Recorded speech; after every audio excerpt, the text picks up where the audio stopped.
బాడీలో వచ్చే ఇమ్యూనిటీ బాగా ఎక్కువ ఉంటుంది. వచ్చే ప్రాబ్లమ్స్ ఎదుర్కోవడానికి బాడీలో కావాల్సిన ప్రతి ఒక్క ఇమ్యూనిటీ పవర్ ఖచ్చితంగా ఉంటుంది.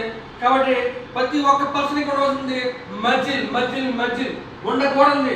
Body fat, visual fat, subconscious fat ఉండకూడదు. ఎప్పుడైతే మీరు ఖచ్చితంగా ఇది చేస్తారో పర్ఫెక్ట్గా మీకు ఏం జరిగిందంటే ఆరోగ్యం ఖచ్చితంగా ఉంటుంది.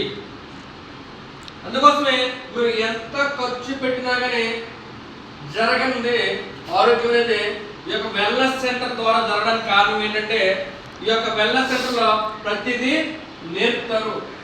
అర్థమైందండి.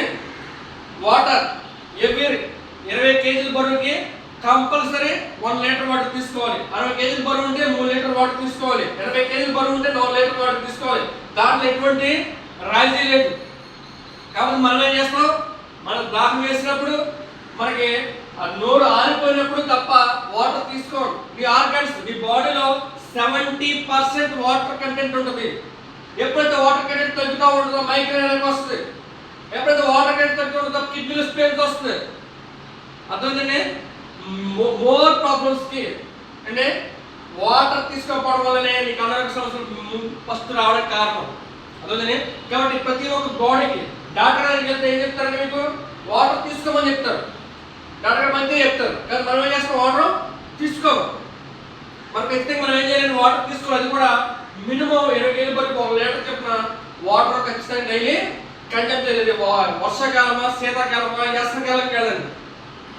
ఏ కాలం అయితే ఖచ్చితంగా ఏం చేయాలి, వాటర్ని కన్జ్యూమ్ చేయాలి. మినిమం 4 లీటర్లు ఓమన్ పడేది వాటర్ ఖచ్చితంగా డైలీ తీసుకోవాలి. అది తీసుకుంటేనే నీ యొక్క కిడ్నీ ఫంక్షన్ అనేది బాగుంటుంది. మీకు హెల్త్ ప్రాబ్లమ్స్ ఉంటుంది రాకుండా ఉండడానికి అవకాశం ఉంటుంది. 100% ఉంటుంది. ఫ్రెండ్స్, అలాగే బ్రేక్ఫాస్ట్ వెల్నెస్ సెంటర్ రావడం వల్ల జరిగే విషయం అంటే హెల్తీ బ్రేక్ఫాస్ట్. 114 రకాల పోషకాలు ఉన్న ఆహారం అండి. 18 రకాల విటమిన్స్, మినరల్స్ ఉన్న ఆహారం ఇది. నీకు తెలుసో తెలీదో మనిషి బాడీకి హార్మోన్స్ ఉంటే హార్మోన్స్ కావాల్సిన ఆహారం vitamins, minerals. Idli, bajji, puri, dum biryani, chicken biryani కాదండి. అది నీ బాడీకి, నీ మైండ్కి అలవాటు అయిపోయి నీకు కావాలని తీసుకుంటున్నావు తప్ప నీ బాడీకి, నీ ఆర్గన్స్కి, నీ బ్లడ్ లెవెల్